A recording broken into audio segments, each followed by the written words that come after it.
Alright everyone, we have one last video for Chapter 6. I know this has been a really long one, the longest of the semester certainly. So we'll finish up with this video. We're now going to move from talking about appeal to expertise or appeals to authority directly, and more sort of indirect kind of appeals that occur through sort of secondary sources of some sort, or sort of second-hand reporting about what it is that the experts supposedly say.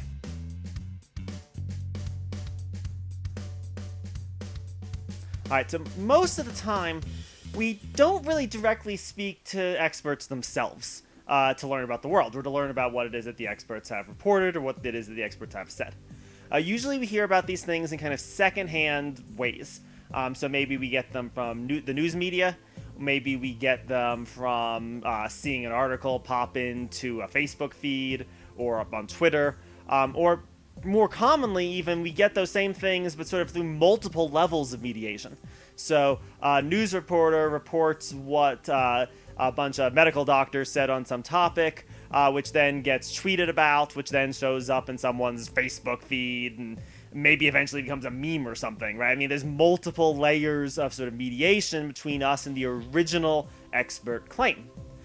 As a result of these extra layers of mediation, we get the chance for ever escalating levels of distortion and misrepresentation about what the expert position even originally was, that we have to deal with before we can even begin asking about questions like, is it a real expert or not? Because sort of the levels of mediation, the layers of sort of second-hand or third-hand or fourth-hand in many cases, can indeed distort or in many cases even just outright fabricate things that experts are supposedly going to say.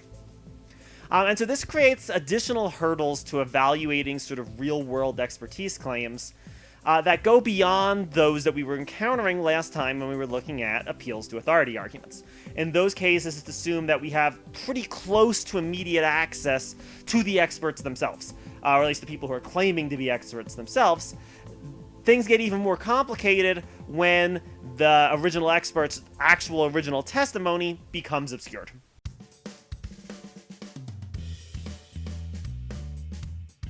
So you've all probably heard talk in various circles about a, quote-unquote fake news crisis. And you hear this in all kinds of different arenas, with people saying, oh, that's fake news, that's not real, and suggesting that there's some new sort of crisis or new problem that people in the United States are facing, perhaps people in the entire world are facing, as a result of maybe things like social media or things of that sort. Now, I think there is indeed a real problem here, and there is something new about it, but the way that the problem frequently gets talked about seems to me as if it's a little bit distorted in some sense.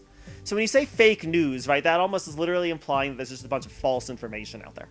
But that's actually not a new problem. There's always been false information out in the world.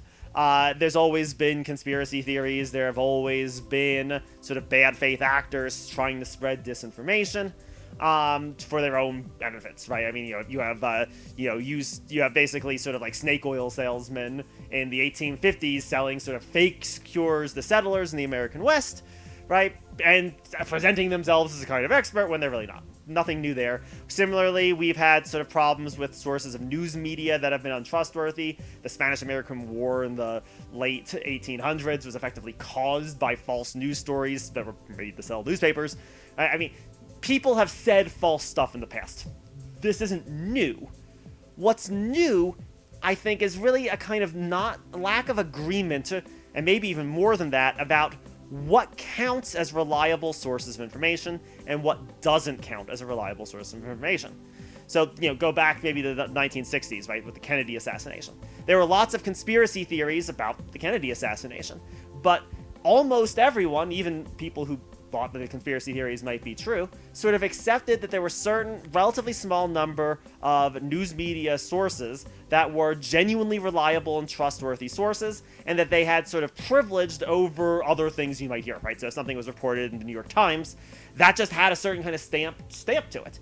It gave it a kind of veneer of legitimacy to it that maybe other kinds of things, maybe things that I hear from my friends or things that I hear from whatever the 1960s equivalent of a Facebook would be, I don't know, maybe just while chatting with people, right? That those things just wouldn't count as much as the sort of more accredited sources of information.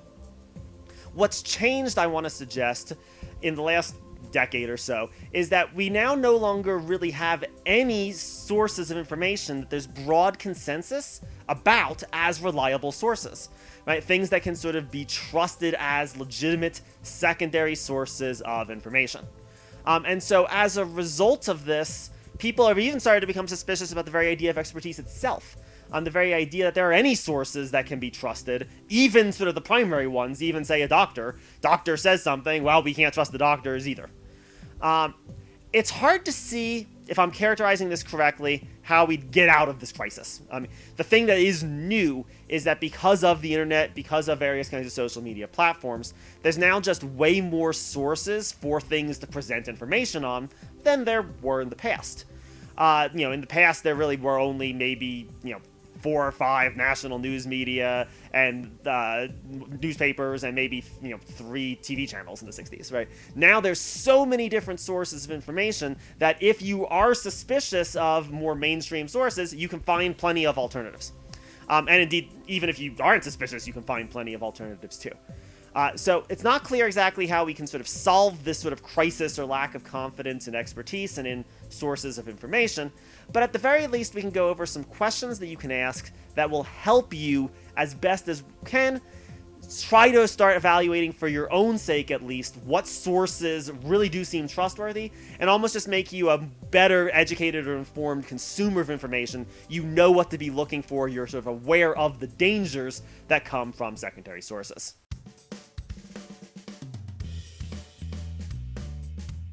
So let's go through some questions that you should ask yourself whenever you're encountering some source of information that can help you. A lot of these are going to sound similar to the criteria that we're going to apply to appeals to authority arguments, but they're usually going to be a little bit lessened because the person we're getting the information from isn't themselves an expert, though hopefully they're sort of pointing toward experts somewhere down the line.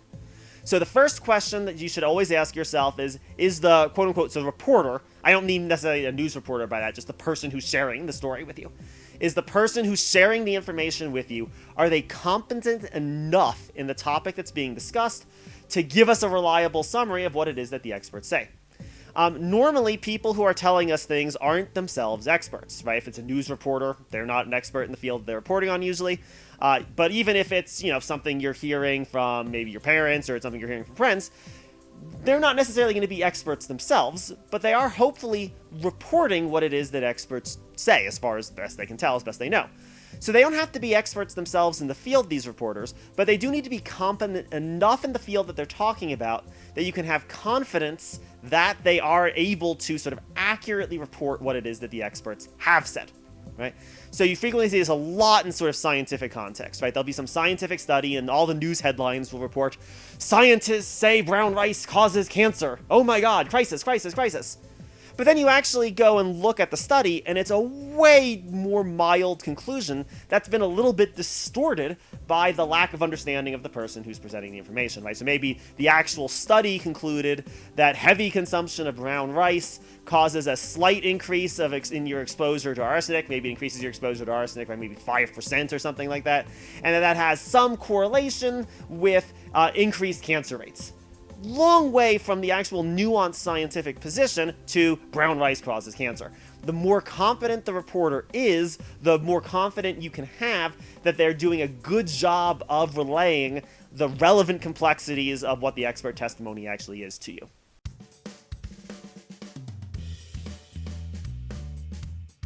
So the next 3 questions you can ask yourself are all going to be really closely related to one another, sort of variants of the same theme.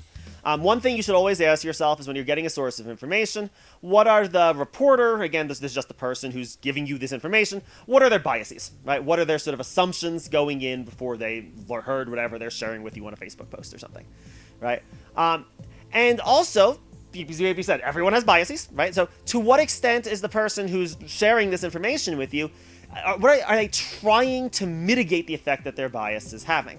Are they merely reporting something because it already conforms to their pre-existing beliefs? Do you have confidence that they would be aware of evidence that contradicts what it is that they're saying? Or are they merely just using this occasion to report as an opportunity to reaffirm and confirm what it is that they already believe as their biases?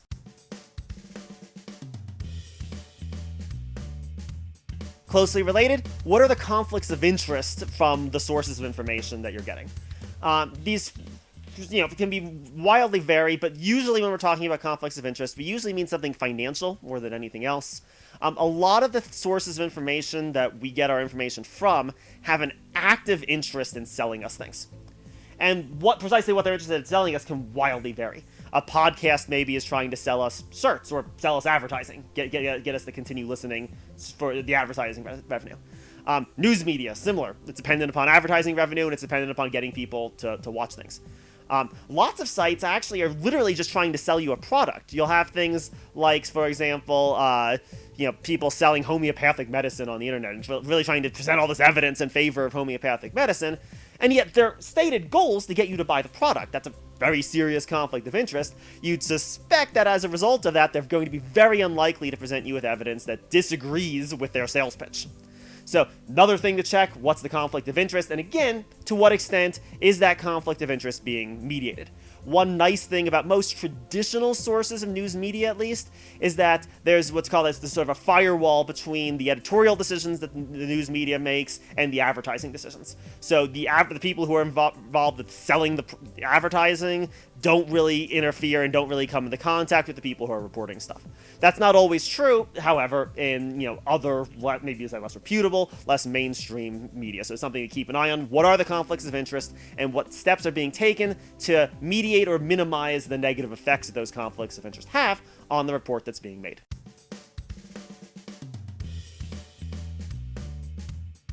This takes us to a sort of fourth question you should always ask yourself, and it's closely related to the other two.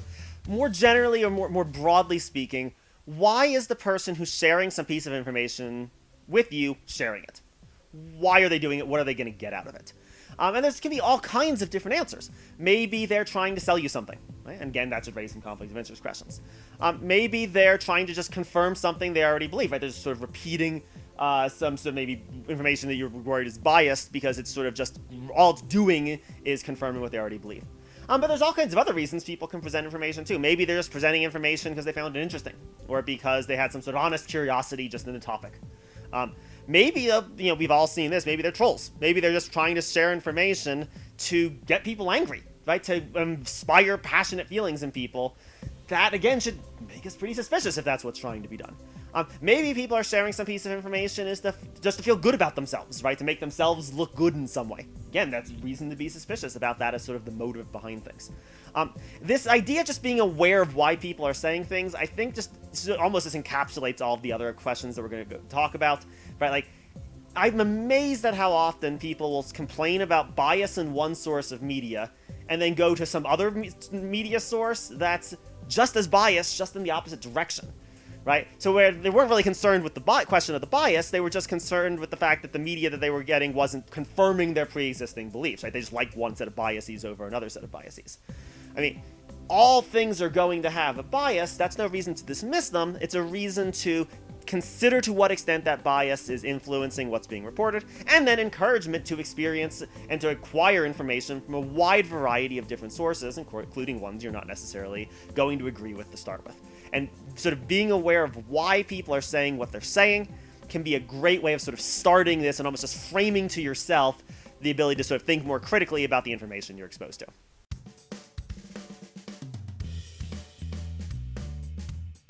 Last thing you should sort of question and sort of be looking for when you encounter some sort of source, and this is especially true on the internet, is some kind of link back to the primary source testimony itself.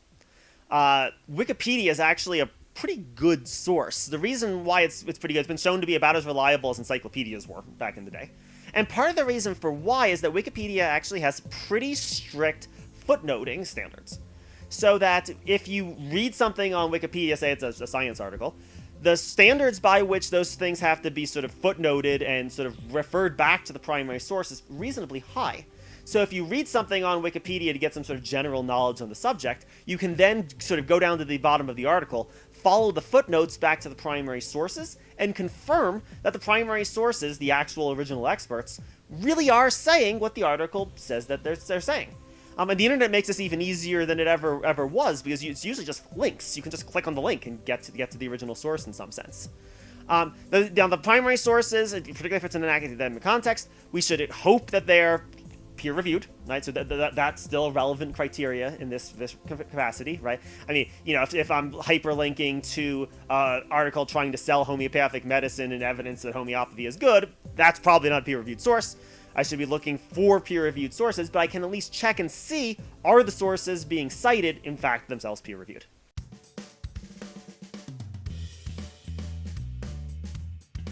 Last thing, and this one's a little bit more iffy, but it's at least things that can help in some cases at least. You can look at how the information is being presented to you. So not everything we've been talking about so far is more content-y. You can also just look at the mode of presentation of information. There are certain kinds of modes of presentation that just give you a greater degree of confidence that what's being done and being presented to you is being presented in a careful way and being presented in such a way that it's really concerned with the truth rather than, again, selling you something or trying to prove some point. So, you can look and make sure that things are well written. That's usually a marker that the person who's writing it cared. I mean, if you care about what you're saying is true, you're probably going to be careful in how you're saying it. Make sure your presentation is good. If there are arguments presented in the secondary source, you can sort of use these logical resources we're developing in class and make sure that they're good resources, right? That the arguments are sort of well-formed, that they're not relying on any sort of fallacies of any sort. For example, a lot of things that are deceptive in various kinds of ways will rely upon sort of first-person testimony to prove a claim. But as we've seen, first-person testimony very frequently just falls into the fallacy of anecdotal evidence. One individual person's experience isn't irrelevant, but in and of itself, it doesn't really overwhelm the overwhelming majority of statistics or something, right? And so if it's something that relies excessively on first-person testimony is probably committing the fallacy of anecdotal evidence, just as sort of an example of how you can sort of check and make sure that things are being presented argumentatively in logically good ways. And then last thing you can check, how confident is the report about the information that it's presenting? One way that things usually go wrong is that people express way more confidence in their conclusions than is actually warranted by the evidence. We'll talk about this a little bit near the end of the semester too, when we talk about some sort of cognitive biases that can impact inquiry in various sorts of ways. So there'll be a news, like I said, there'll be a news article that's like, brown rice definitively causes cancer, oh my god, never eat it again, where the actual evidence is there's maybe some slight reason to maybe eat less brown rice, or maybe not even that. Right, where the report is more confident or more extreme or more sensationalist than the evidence itself actually supports. Frequently, that's because more sensationalist stuff is more likely to get us to click on it, to be blunt. Right, a boring video about, like, the election is a lot less exciting than a conspiracy theory video about the election, a lot more likely to get clicks. So none of these are sort of hard and fast things, but they're all things you can at least look for as you begin getting better at, and almost just making it a topic of consideration when you encounter some source of information. How much weight should you give it? How reliable is it as a source? This is really important because, again, nothing we're going to talk about near the end of the semester, people tend to accept the first thing that they see, regardless of whether or not it's from a good source or a bad source. And that, in fact, can be really dangerous if you get information from really bad sources. It can be really hard to sort of move you off of it. One thing that can help minimize this dangerous tendency in people is to sort of express skepticism and, not necessarily like denial, but just healthy skepticism, right, about the sources of information you see when you first encounter them. You'll then approach those sources in ideally a better way and begin discriminating between how much trust to put in different sources.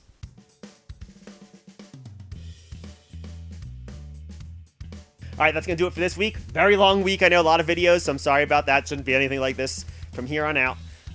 Hope you all have a good week. We'll finish up talking about Chapter 6 in class. Then we'll do a few different things. It'll be the end of our sort of discussing of probative inductive arguments is this week. Then for the remainder of the semester, we'll look at a few statistical inductive arguments, and then also, go a little bit beyond purely logical concerns and discuss how some of the critical thinking resources we've been developing correlate with some resources that we can maybe get from sort of psychology, sociology, and sort of like cognitive studies about how human beings actually go about carrying out inquiries and forming their beliefs. All right, hope you're all doing well. Talk to you later. Bye.